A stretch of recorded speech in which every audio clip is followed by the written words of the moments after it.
Здравейте, представям ви раницата Music на марката Pulse.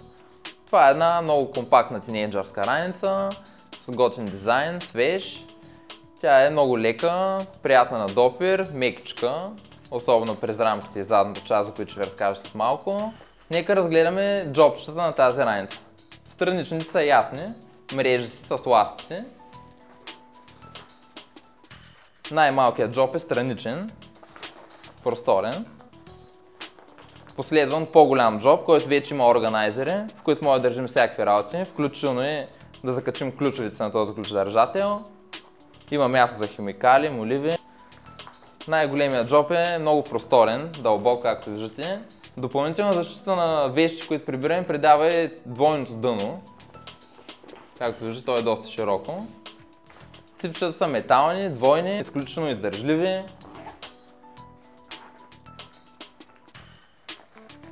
А най-хубавото е, че може да ги защитим от дъжд.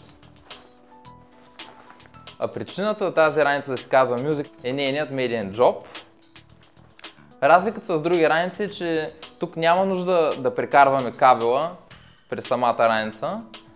Тук директно взимаме телефона си, свързваме го с този кабел с стандартен аудиожак. Затваряме раницата, слагаме протектора за ципчето и вече от външната страна свързваме слушалките посредством през рамката. Така нашия телефон си е на сухичко и на сигурно. Гърба на тази раница, то е с системата Airflow, която предотвратява отспарване и позволява нормална циркулация на въздуха. През рамките са меки, дебели, широки, много са удобни на пипане. Регулират с тази здрава катарама. Ако решим да носим раницата на две ramена, си имаме гръден колан, който спомага за разпределянето на тежестта и предотвратява от изхузване. Гръдният колан също така може да се регулира надолу и нагоре според нуждите ни.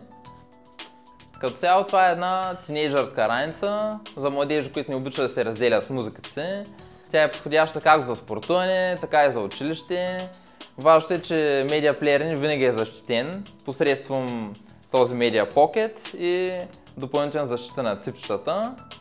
Естествено, разполагаме с различни десени, както дамски, така и мъжки. Тях може да намерите на сайта muliv.bg. А за ревюта на другите ни продукти, отворете YouTube канала ни и се абонирайте. Благодаря и до скоро!